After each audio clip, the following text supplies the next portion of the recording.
오랜만에 낙수부터. 지금 미국 얼마나 갔다 오셨어요? 3주 조금 넘게 22일. 아니 미국 가 집도 사시고 그랬더라고요. 집 산 거 아닌데 빌린 겁니다. 아 빌린 겁니까? 예. 아니 그래서 지금 야 이명태 교수가 이제 드디어 한국을 못 견디고 이민을 가시려고 한다. 아닙니다. 어떻게 가족이 이제 애들 둘이 미국에 살고요. 네.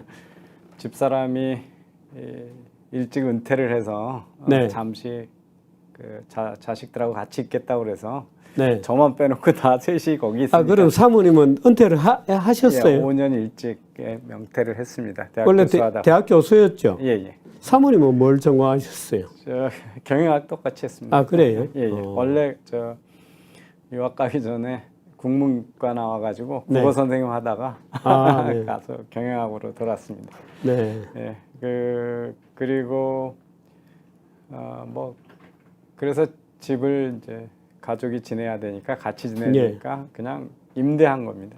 예, 야 임대군요. 아, 예. 그래서 뭐 집을 구하고 왜 페북에 보니까 뭐 이거 저거 뭐 페인트 칠도 하고 뭐 일이 많다고. 아니 가구 조립하고 뭐 예, 그렇습니다. 가구 조립하고 뭐. 기러기 아빠 기러기 저처럼 나이 들면 기러기 아빠라고 안 그러고 뭐라 합니까? 독거노인이라고. 기러기 아빠는 뭐 젊은 분들한테 해당되는 거고요. 그럼 지금 아침 저녁은 어떻게 하세요? 제가 혼자 해 먹죠. 하실만해요? 예, 할 만합니다. 예. 요즘 워낙 음식이야 편하게 할 수 있는 게 많으니까요. 그죠? 예, 네. 예. 제가 불평한 건 한 가지는 했습니다. 우리는 이제 너무 당연한 것처럼 여기는 게 소위 음식물 쓰레기 분리수거 제도잖아요. 제가 보니까 막 국물이 질질 흐르고 냄새 나는 거 들고 네. 쓰레기장 가고 이런 거 미국에나 뭐 유럽 같은 데 보면 대부분 싱크대에 분쇄기를 달죠. 음식물 분쇄기 있잖아요. 예. 그래서 하나도 안 남는데 저 재활용되는 것도 아니면서 우리 염도가 높고 그래서 가축도 못 준다는 거 아닙니까? 우리나라가 그거를 그렇게 해가지고 온 국민을 괴롭히는지 그래서 제가 그냥 농담 삼아 다음 대선에서는 음식물 쓰레기 분리수거 제도 없애겠다는 후보한테 표주겠다고 그렇게. 지금 분리수거를 해놓으면은 청소차들이 합쳐버리죠. 뭐 어떻게 처리하는지 모르겠습니다. 첫 번의 기대는 그게 저기 가축들 먹이니까 거기 위험하니까 이쑤시개도 넣지 마라 뭐 그런데 나중에 들은 얘기는 염도가 높고 그래서 가축한테 줄 수도 없고 상하고 염도 높고 그런 간이 많이 된 걸 먹는 가축이 없잖아요. 그죠? 예. 보통 이 지식 분자들은 이번에는 가셔서 말하자면 놀다 오신 거잖아요. 예. 주로 이제 가족들을 위해서 시간을 보낸 거고요. 그러니까. 예. 그러면 오히려 미국 생활을 알게 되고 느끼게 되죠. 이제 가서 유학만 하고 학위만 하고 오는 거 하고 교수를 하셨으니까. 저는 이제 거기 직장을 잡고 있었고 집사람도 직장을 가지고 살았었다가 하고 애들도 학교 보내니까 학교도 가고 뭐 학부모 회의도 가고 운영위원회도 참여하고 뭐 그러면서 미국에 그리고 저 같은 경우는 이제 직장이 이민 간 한인들 중심이 아니라 그냥 학교 완전히 화이트 사회 안으로 들어가신 거죠. 들어가서 한 12년 살다 왔으니까 일찍부터 미국에 그냥 미들 클래스로 진입을 해서 있다가 온 건데요. 요번에 가서 느낀 거는 정말 미국이 많이 맛이 가고 있다.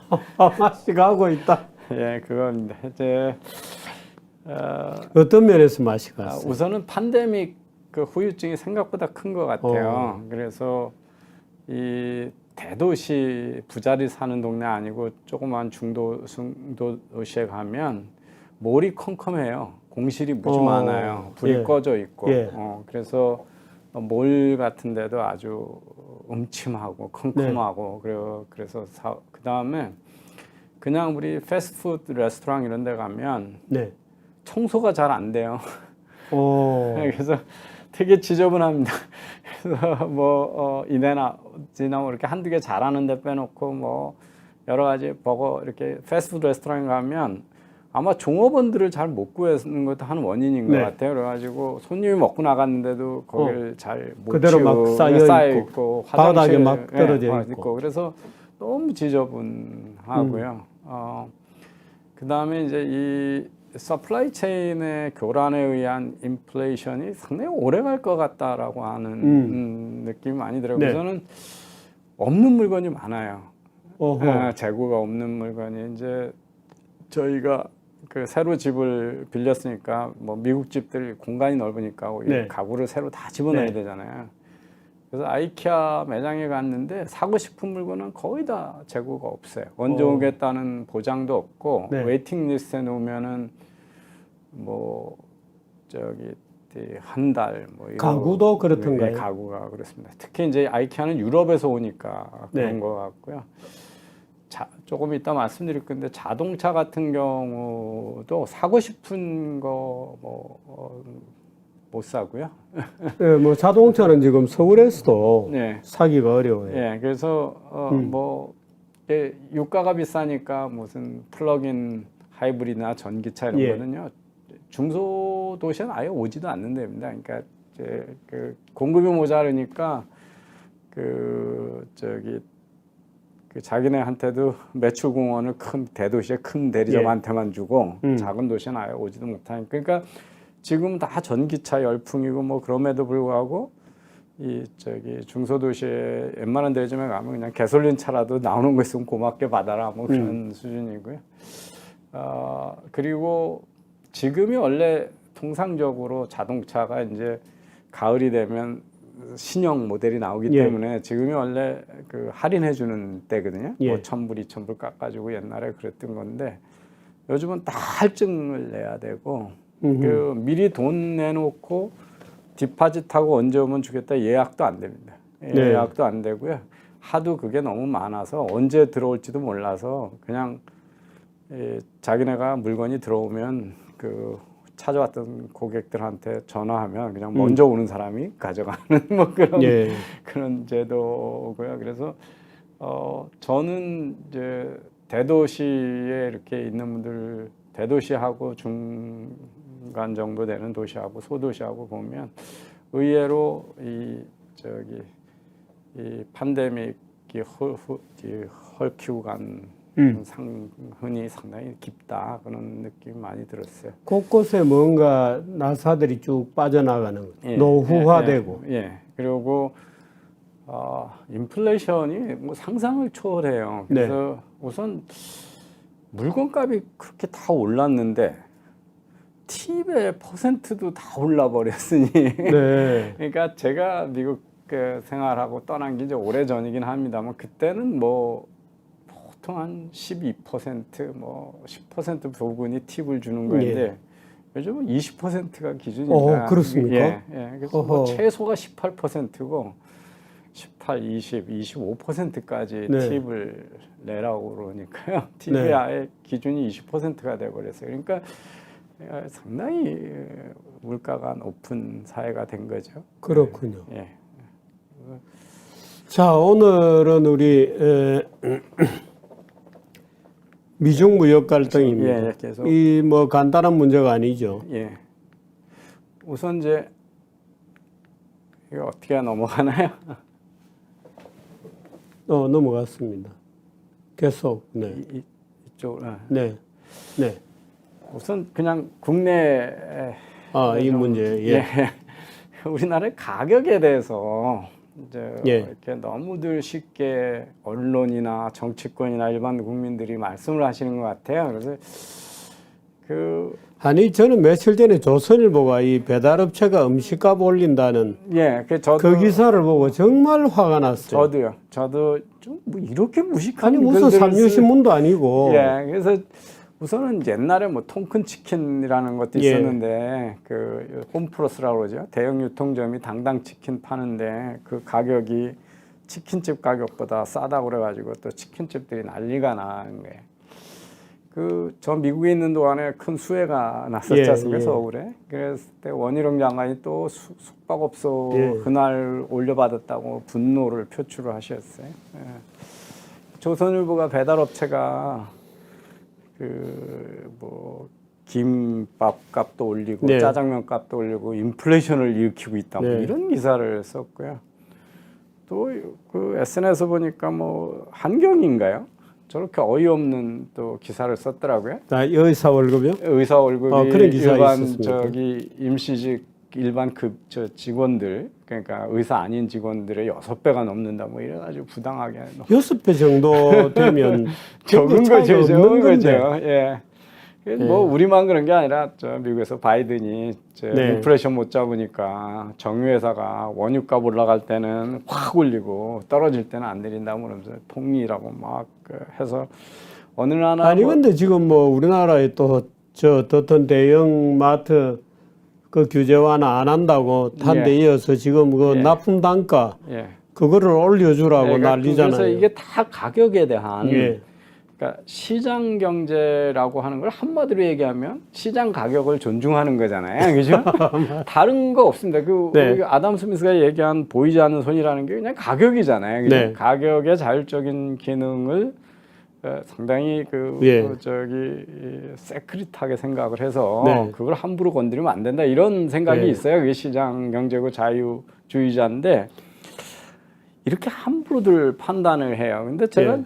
왜 그럴까 그랬더니 이게 경제학에서 잘못 가르치는 면도 있나요? 원론을 하면 맨 네. 처음에 이제 배우는 게 이 공급 곡선하고 수요 곡선이 네. 만나는 데서 균형 가격이 결정이 돼서 네. 시장에 가격이 네. 하나 있다 이렇게 얘기를 하잖아요. 그래서 근데 이제 이거는 사실은 수요와 공급과 가격 간의 관계를 설명하기 위한 그냥 모형이잖아요. 네, 그죠? 모형이에요. 예. 근데 그저 머릿속에 한번 모델을 만들어 보는 거죠. 예. 그래서 저쪽의 그림처럼 뭐 D1에서 D2로 수요가 올라가 버리면 네.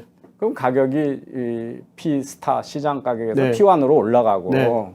공급이 늘어나 버리면 가격이 떨어지고 밑으로 떨어지고 뭐 이제 그런 거를 가르쳐 주기 위해서 이제 이 얘기를 한 건데 네.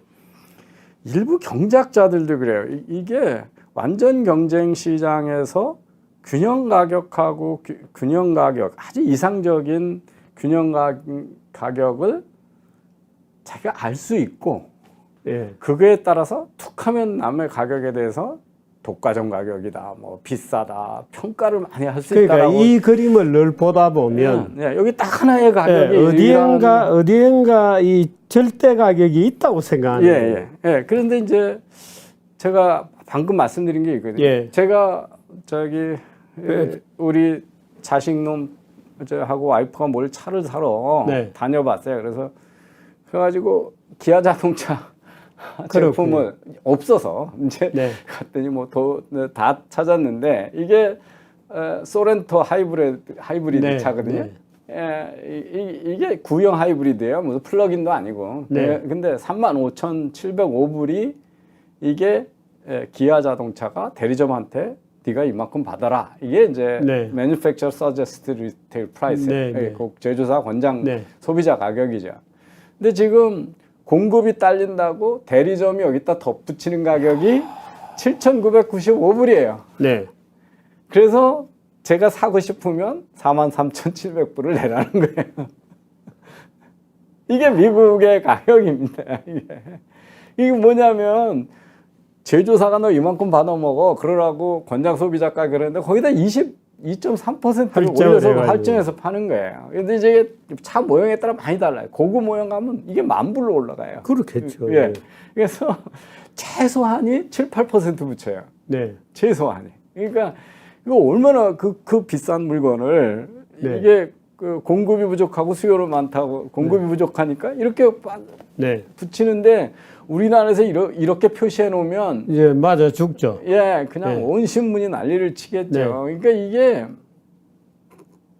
아니죠. 원희룡이 얘기했듯이 예를 들어서 방을 찾는 사람이 많으면 가격이 당연히 올라가는 건데. 아, 그러면 그때 가격을 안 올리면 그러면 비수기 때 적자나고 파는 거는 뭐 정부가 어떻게 아니 그러니까 착하다고 아니 보조해 줄 그날 거는 가격을 올려받느냐의 문제가 아니고 그럼 그대로 받으면 예. 누가 들어가는 거는 네가 정할래. 그래 재수 좋은 사람 원희룡 장관이 예간집 앞에들 서가지고 너는 들어가서 자고 너는 젊으니까 밖에서 자고 예, 그 지정해 줘야 되잖아요. 이 파이낸스 타임즈 100대 기업 CEO 지난해 평균 월급이 네. 예, 한 300만 예, 파운드군요. 파운드에 그게 한 네. 40억 되거든요. 그러네. 예. 네. 그럼 저 의사가 6배 받는 거하고 네. 이게 직원들에 비해서 얼마나 많이 받나 이게 가격인데 왜 그렇게 우리나라는 파운드니까 영국입니다. 예, 예. 이게 영국인데 영국 국민소득하고 우리 국민소득하고 차이를 생각해 보면 엄청나게 맞는 거죠. 예. 근데 제가 아니 대형 마트점 치킨하고 네. 치맥집의 치킨 가격을 그게 조금 차이가 난다고 그게 그렇게 놀랄 일이냐? 그럼 우리 한번 저 코카콜라 가격이 지금 어떻게 네. 시장이 형성돼 있나를 보자. 그러면 네. 저 대형 유통점에서 가정용 2리터짜리 그게 약 3,000원 하거든요. 네. 그 집에 가져와서 자기가 컵에다 따라서 먹으면 200cc로 하면 한 10잔 나오잖아요. 네. 한 잔에 300원밖에 안 하거든요. 네.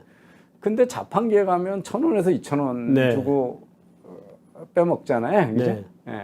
버거킹에 가면 그 콜라 한 잔에서 1,600원에서 1,800원이거든요. 그렇군요. 예, 맥도날드나 이런 데 가시면.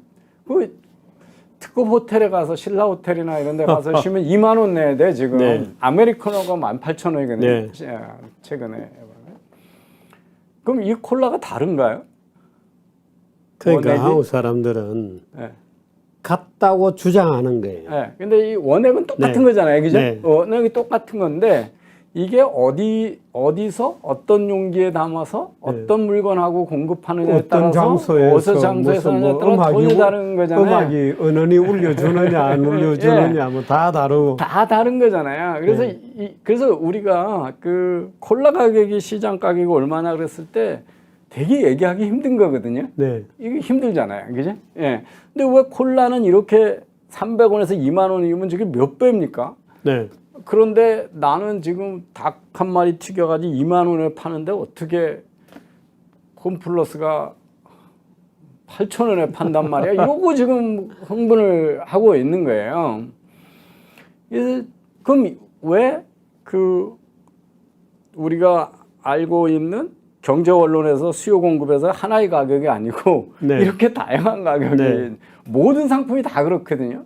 사실은 제일 황당한 가격이 그런 거죠. 뭐 저 한우하고 수입 네. 소고기 가격이죠.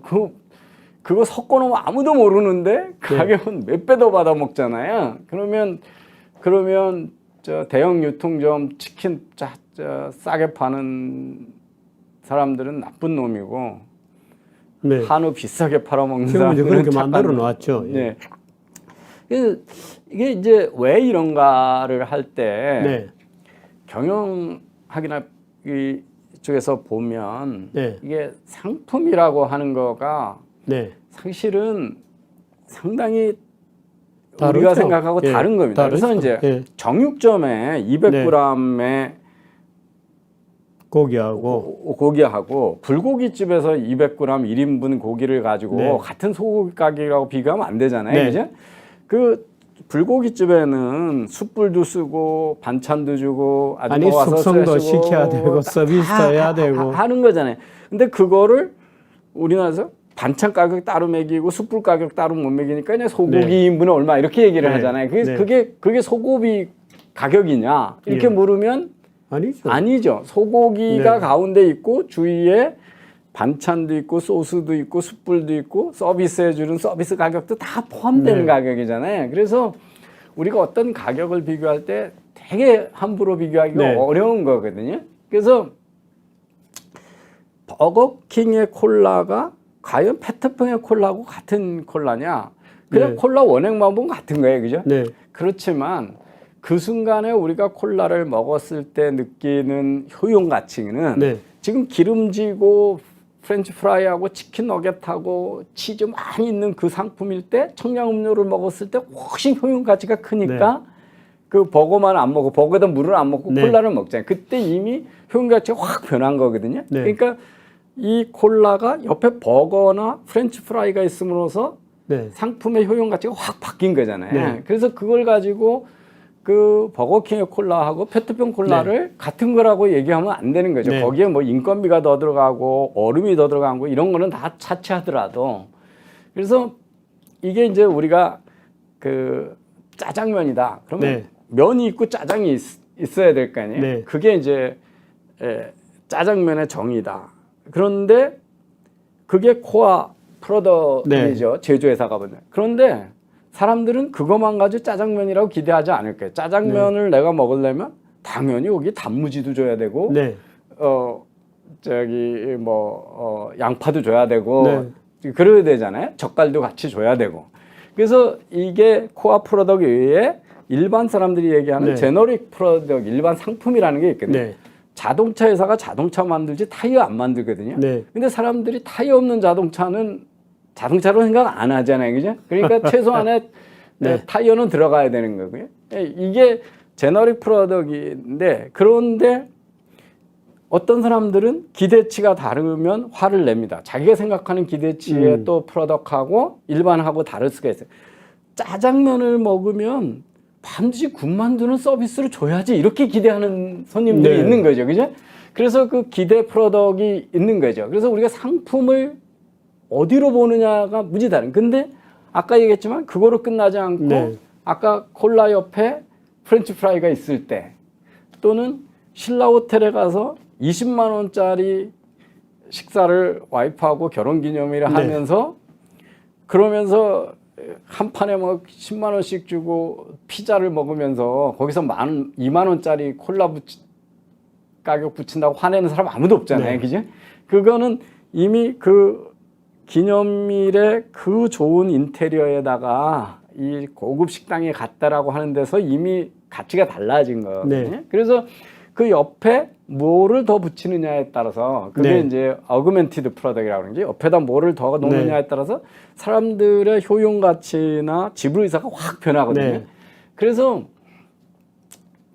그 경영자들이 하는 일은 시장 규격을 만드는 게 아니라 여기다 얼마나 더 어그멘티드 프로덕트를 네. 다양한 물건을 받쳐서 네. 적시에 사람들의 지불 의사를 높은 거를 만들 거냐. 그게 장소일 수도 있고 뭐 우리가 똑같은 고급 위스키나 꼬냑도 네. 플라스틱 컵으로 줄 때 하고 그럼요. 예, 크리스탈로 줄 때 하고 지불 의사가 전혀 다른 거잖아요. 그죠?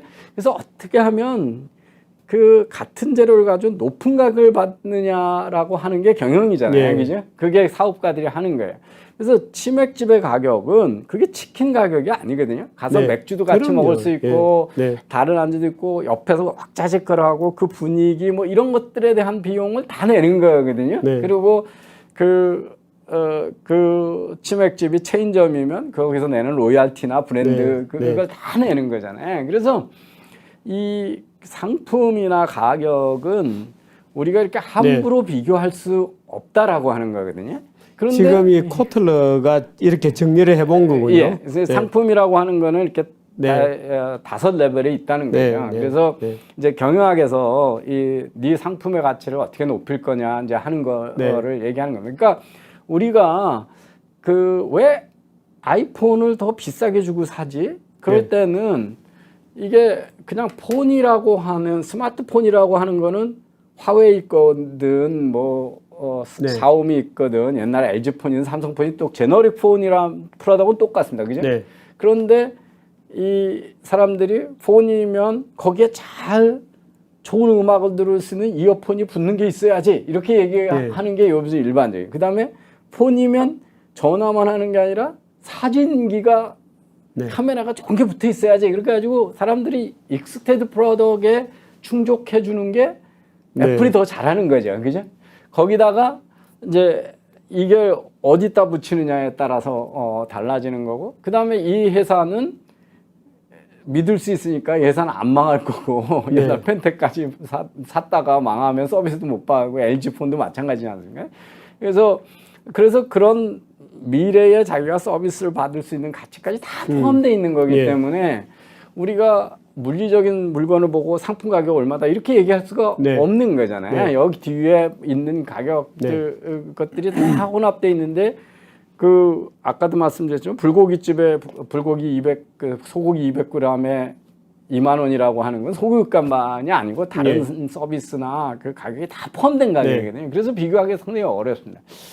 더 어려운 건 뭐냐면 우리가 이 모형에서 얘기하는 거는 전혀 누구도 관찰할 수가 없어요. 이 균형 가격. 왜냐하면 수요 공급이라고 하는 거는 드러나는 게 아니잖아요. 그러니까 내가 이 수요 곡선이라고 하는 거는 이 가격에 사겠다는 사람이 몇 명이나 있다. 나의 지불의사가 얼마다라고 하는 걸 표현하는 거거든요. 근데 세상에 있는 소비자의 지불의사가 얼마나 있는지 모르죠. 아무도 모릅니다. 그리고 모르죠. 자신도 몰라요. 자신도 계속 바뀌는 거거든요. 운동하고 나가지고 막 갈증 날 때는 콜라에 대한 지불의사가 높아졌다가 비 오는 날은 콜라의 지불의사가 없어지는 거고. 그래서 아까 말했지만 버거킹에 갔을 땐 더 높아졌다가 뭐 그런 거죠. 그래서 사실은 많은 분들이 이제 제가 여러 번 소개를 드렸습니다만은 미국의 패스트푸드 레스토랑이 버거를 팔려고 만든 회사가 아니에요. 콜라를 비싸게 팔려고 만든 회사들이거든요. 사실은 그래서 버거는 미치고 팔고 거기서 돈이 제일 많이 남는 게 청량 음료하고 프렌치 프라이입니다. 그 재료비가 워낙 싸거든요. 그래서 버거는 미끼고 이쪽에서 하거든요. 그러니까 버거는 원래보다 싸게 주고 콜라는 비싸게 받을 수 있는 거죠.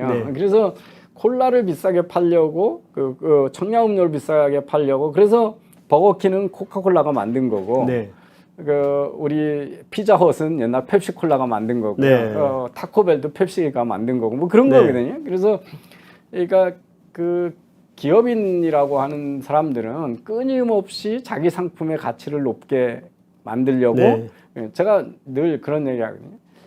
얼음을 제일 비싸게 파는 방법이 뭐냐? 그게 아이스 아메리카노로 파는 거예요.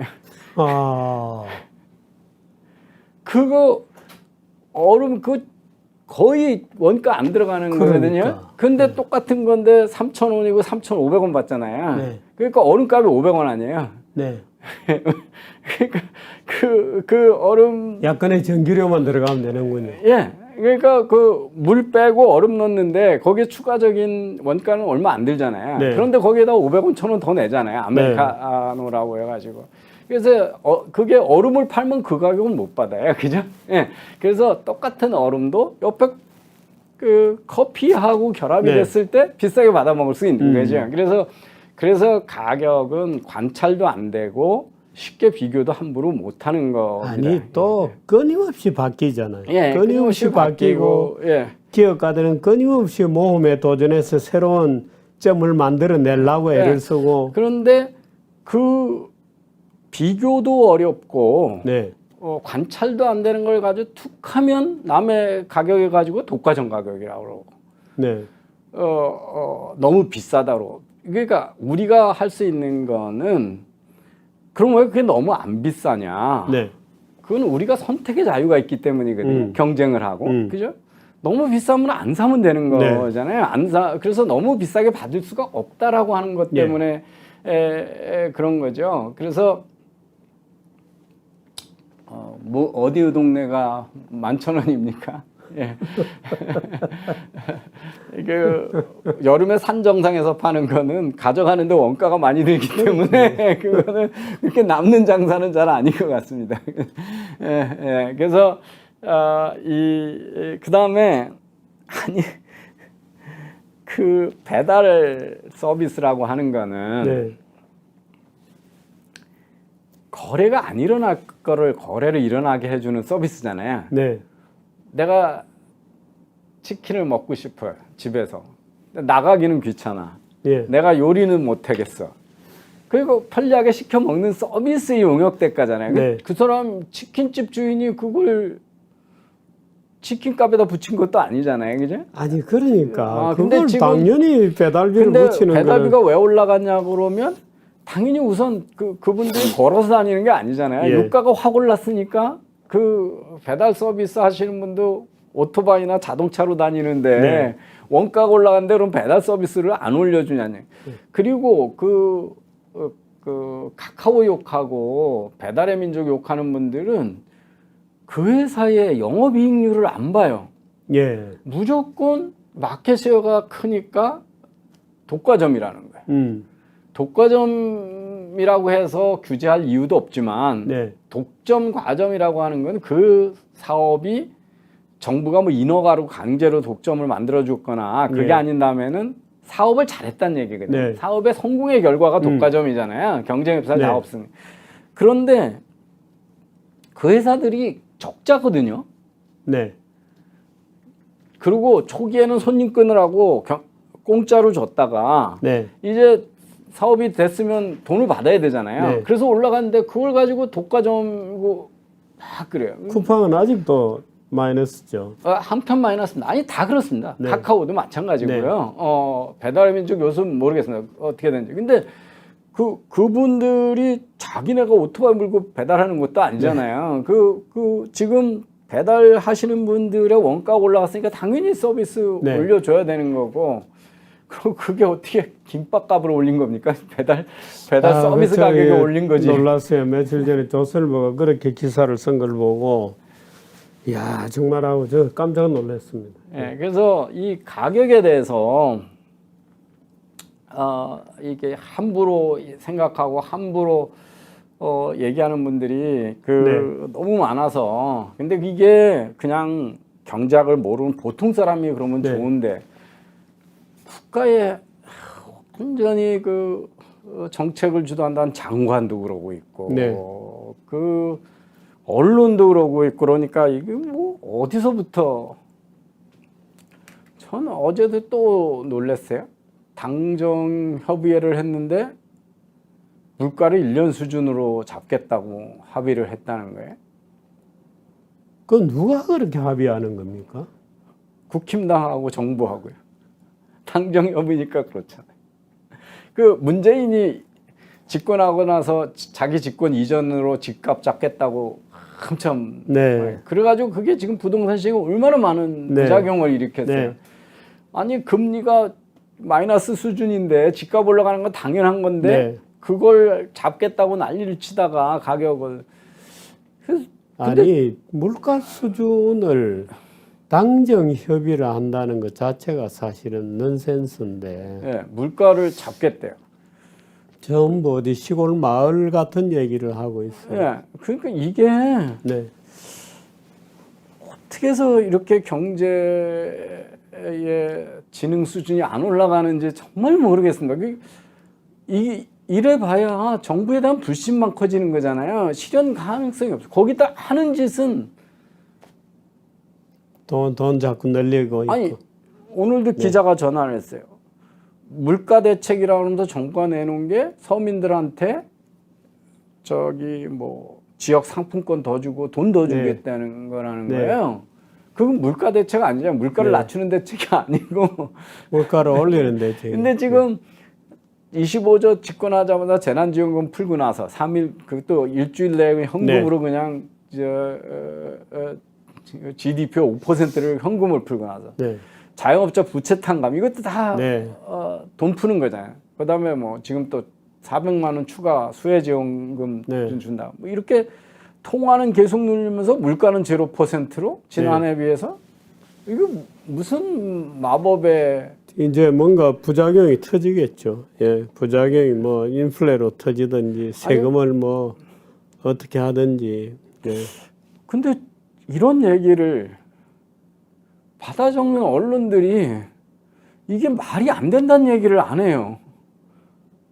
이게 어떻게 지금 아니 지금 그 경제 정책이야말로 한덕수, 추경호,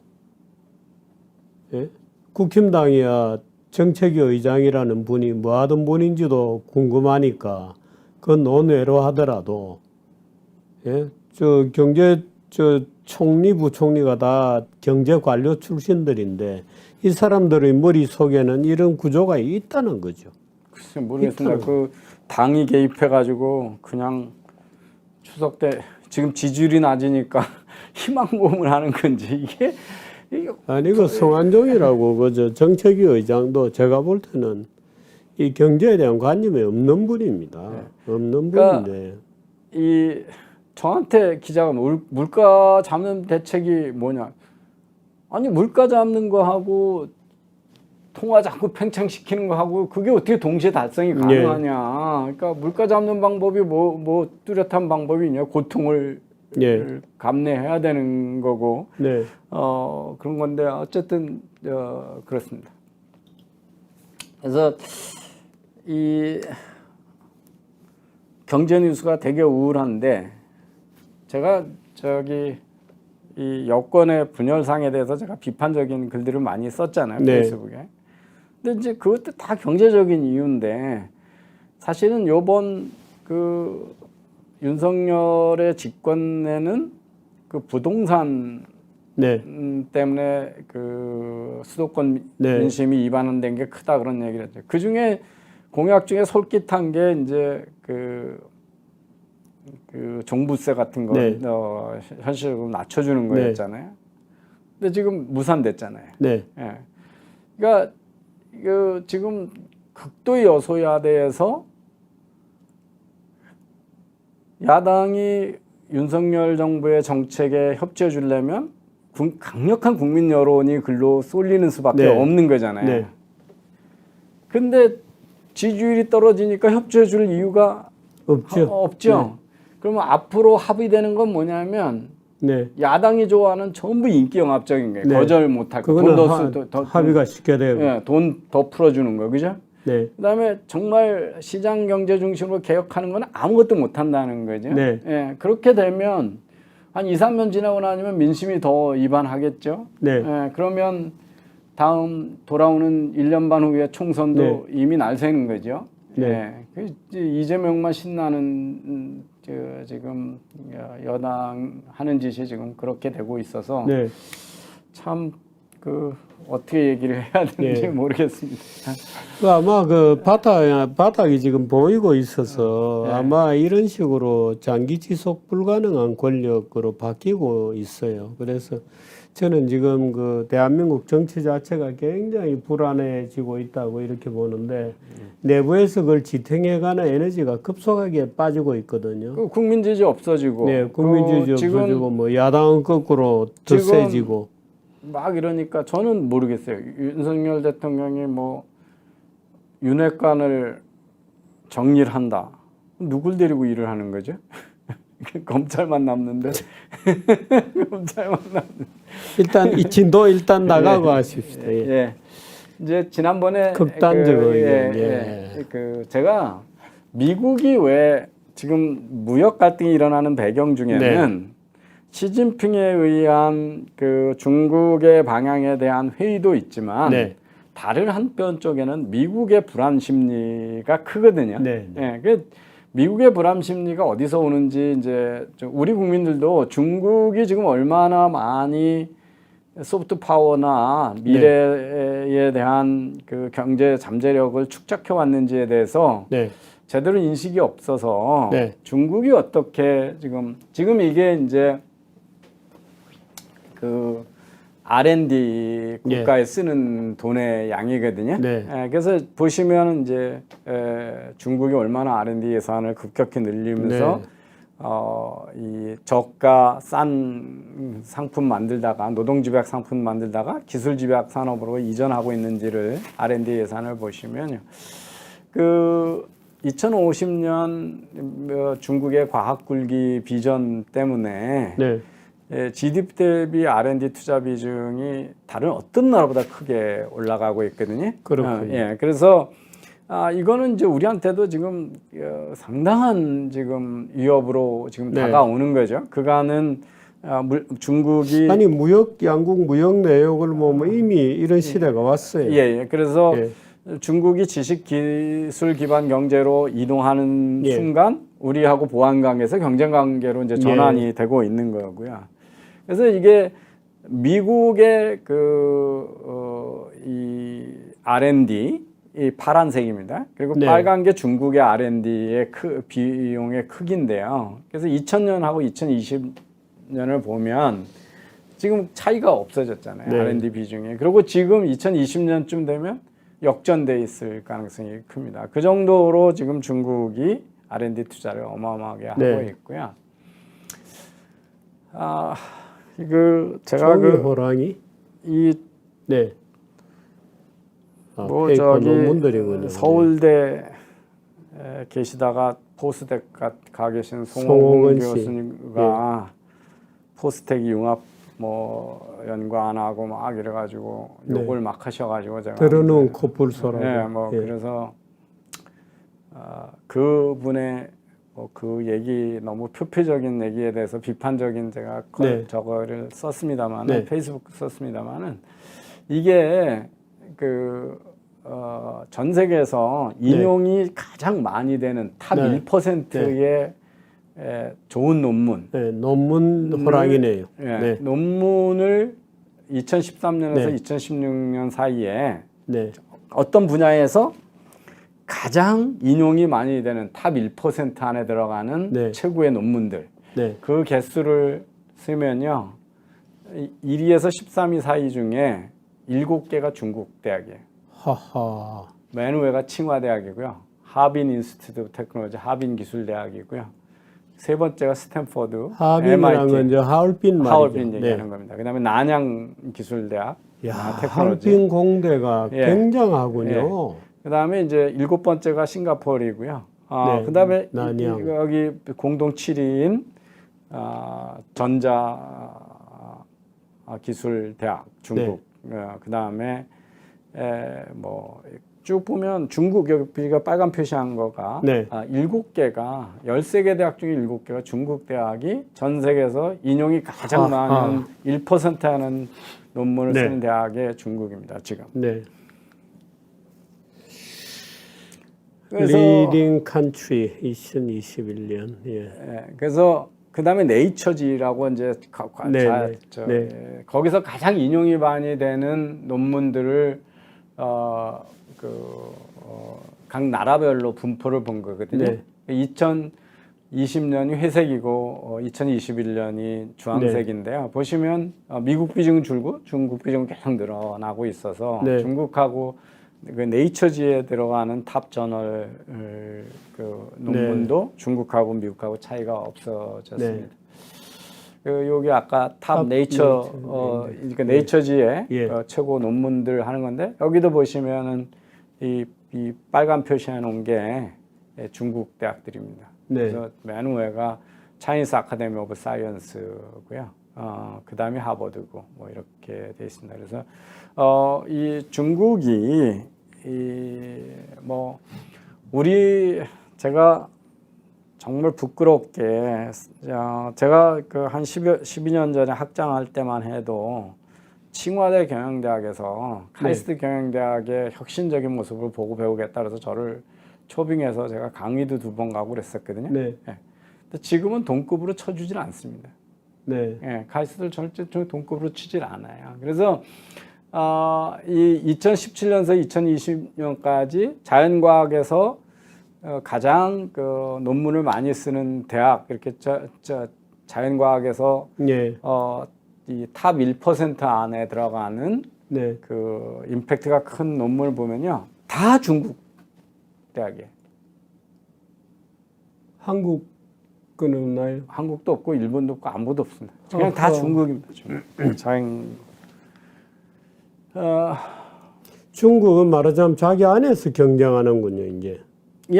근데 무지무지하게 글로벌화되어 있어요. 마인드 세트가. 그래서 그 중국 칭화대학만 해도 정교수 이런 분들은 나이가 많으시거든요. 근데 옛날에 그냥 중국에서 학사학위 가지고 교수하고 뭐 이렇게 배운 사람이 없었으니까 문화혁명 때 그런 분들은 지금도 강의는 하세요. 근데 연봉이 2, 3만 불이에요. 그런데 조교수로 이런 탑전에 퍼블리시하는 미국 박사를 뽑으면서 30만 불을 줘요. 그러니까 정교수보다 조교수 월급이 10배가 높아요. 네. 그런 마인드셋을 가지고 있습니다. 중국이. 그리고 제가 학장할 때 그 노무현 대통령이 뭐 우리나라를 글로벌 금융허브로 만들겠다고 예. 했고, 그 다음에 이제 이건희 전 회장께서 한번 이제 그 삼성그룹의 금융 경영들한테 이제 야단을 치신 적이 있는 것 네. 같아요. 그래서 전자는 이렇게 잘하는데 네. 니네 금융회사는 도대체 외국 가서 돈 1달러도 못 벌어오고 뭐 하고 있는 네. 거냐, 뭐 그래가지고 글로벌로 나갈 준비를 하라. 뭐 그래서 글로벌 인재 뭐 네. 그래서 그다음에 그래서 정부하고 뭐 은행연합회 이런 데서 돈을 좀 주시면 네. 우리가 저희는 제가 겁도 없이 우리 교수님들이 밤대로 물었어요. 금융대학원을 홍콩이나 싱가포르로 옮기겠다. 네. 거기 가서 여기서 해봐서 안 되니 네. 거기 가서 하겠다. 뭐 그래서 돈을 한 주세요. 그랬더니 정부하고 뭐 해가지고 한 100억 좀 주면 되냐 뭐 이제 그랬어요. 네. 상해시가 상해에다가 금융대학 만들면서요 1,500억을 투입을 합니다. 그러니까 이게 죽겠네. 예, 그러니까 이게 게임이 안 되는 겁니다. 이게 그 싱가포르 정부가 싱가포르 경영대학, 싱가포르 매니지먼트 유니버시티라고 있거든요. 네. 거기에 빅데이터 인공지능 시대가 온다 그래가지고 싱가포르에 있는 그 우리로 얘기하면 이제 그 과기통신부죠. 네. 네, 통신부가 초기 센터 만들라고 연구센터 만들라고 400억을 지원해 줬어요. 네. 그래서 그 센터장이 제 친구인데 불러가지고 오고 우리 이제 과기부 과장님을 한번 불러서 같이 세미나 들으면서 네. 우리도 이런 거 합시다. 빅데이터 네. 가지고 정말 혁신하는 거 해야 되니까. 그랬더니 회의 끝나고 열심히 도와주시겠대요. 그래서 어떻게 도와주실까 했더니 한 2억은 줄 수 있다 그러시는 거예요. 2억은 우리 실장이 그랬어요. 이게 이제 인공지능에 대한 예, 각국의 민간 민간 부문의 분야. 투자 네. 금액인데요. 미국이 이제 앞서 있죠. 근데 중국이 이제 저런데요. 이 논문, 인공지능에 네. 관련 논문의 개수를 보시면요. 중국이 매일 압도적이군요. 압도입니다. 그다음에 미국입니다. 그거를 이제 이게 다른 나라에서 막 인용하는 거 보면 아직도 네. 미국 거를 많이 인용을 해요. 네. 그렇지만 네. 중국이 네. 이제 뭐 대량 생산을 하고 있습니다. 유니콘 기업 미래에 미국? 장래되는 기업에 유니콘 기업들이 각국별로 얼마 있냐 이게 네. 2020년에 보면 미국이 228개 지금은 네. 좀 훨씬 많습니다만 중국이 122개 우리가 10개 이렇거든요. 그래서 네. 미래에 대한 그 아까 민간 부분에 미래 투자가 되는데 그 유니콘 기업이 제일 많은 도시들 쭉 보면 샌프란시스코, 실리콘밸리 다음이 베이징입니다. 베이징이고요. 그래서 중국이 이제 이게 미국에서 큰일 났다. 이게 네. 그 안보에 중요한 네. 국가 안보에 중요한 미래 기술들이 있는데 네. 이게 중국이 앞서고 이게 미국이 네. 앞서는 분야의 기술이다 그래서 이게 이제 미국에서 자체적으로 분석하는 겁니다. 그러니까 중국이 네, 5세대, 암호화폐, 드론, 네. 5G 통신, 전기, 이커머스, 배터리, 뭐 배터리, 전기차, 그다음에 얼굴 인식 소프트웨어, 이런 유전자 데이터, 뭐 이런 초고속 기차망, 뭐 이렇게 초음속기 이런 것들이 그다음에 태양광 그다음 뭐 이런 것들이 다 중국이 앞서고 있다고 하는 겁니다. 이 슈퍼컴퓨터에서 전 세계에 갖고 있는 걸 보면 미국이 주도했었는데 이미 2020년에 중국이 훨씬 슈퍼컴퓨터를 많이 가지고 있습니다.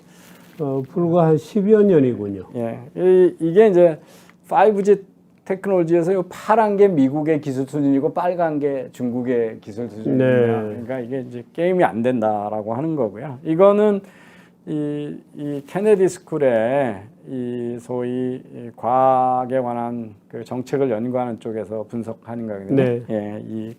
예, 더 그레이트 테크 라이벌이 중국하고 미국하고 지금 기술 수준이 어떻게 되고 있나 이걸 분석한 그렇게 두껍지 않은 보고서거든요. 여기에 네. 이제 많은 정보들이 있습니다. 그래서 이 퀀텀 물리학이나 통신에 네. 대한 특허도 보시면 이제 이게 주요 우리나라가 그래도 이 5개 국가는 들어가는데요. 네. 예, 이 퀀텀 기술에 대한 특허를 보시면 중국이 압도적으로 지금 최근에 와서 주도를 하고 있고요.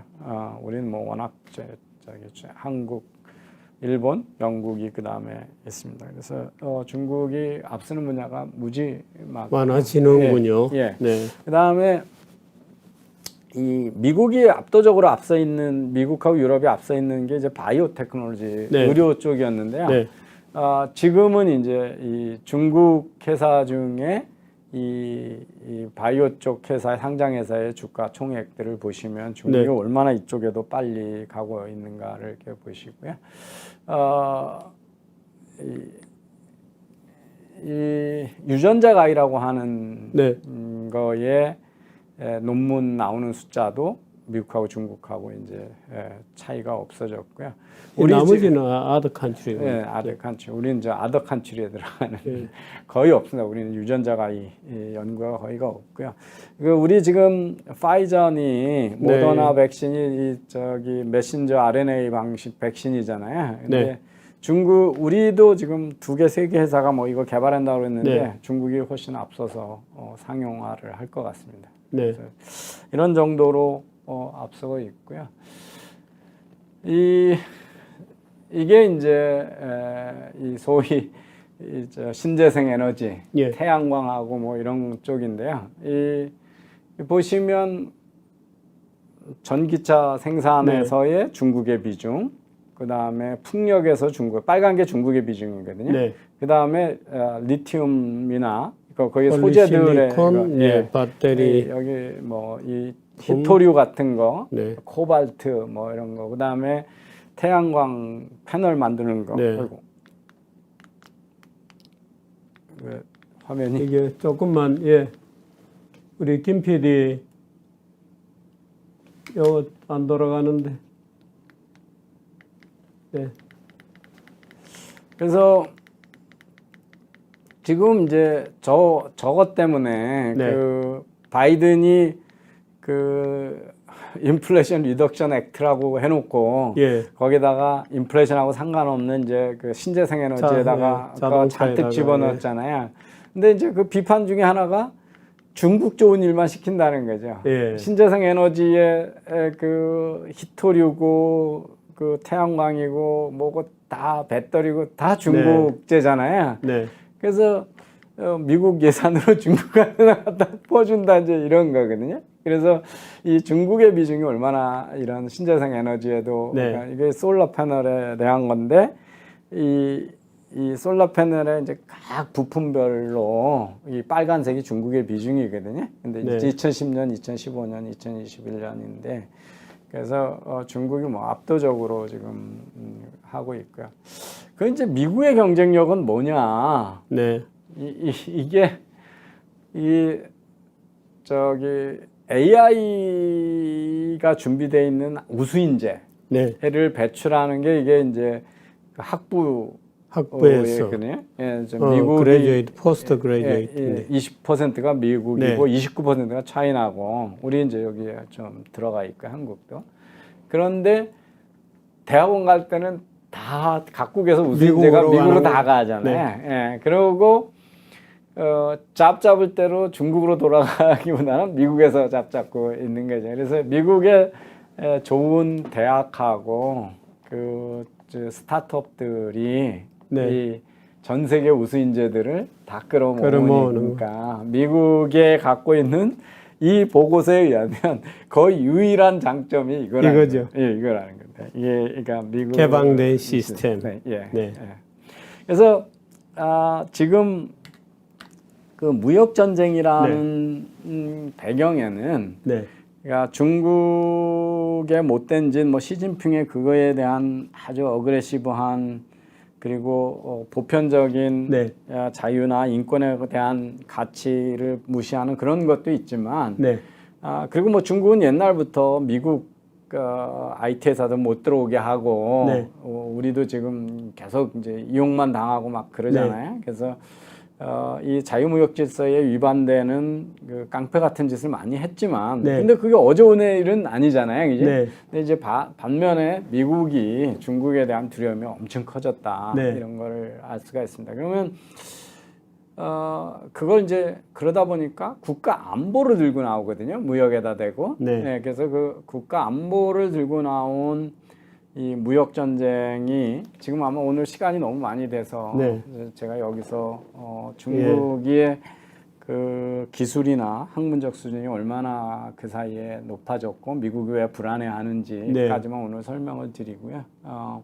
다음 시간에 미국의 그 트럼프가 시작한 무역 전쟁의 실체는 뭔지 다시 한번 정리를. 근데 사실 좀 늦기도 했고 방향도 잘못 가는 완전히 네, 잘못됐죠. 방향도 잘못 가는 바이든의 때늦은 중국 문제. 트럼프 네. 바이든 둘이 그냥 아주 그렇습니다. 거꾸로 갔어요. 거꾸로 갔고 방향도 아주 잘못 가는. 벌써 1시간이 넘었습니다. 예. 제가 늦게 와가지고 진도를 많이 못 나갔습니다. 다음 주에 뵙도록 하죠. 그렇게 하겠습니다. 고맙습니다. 네. 네.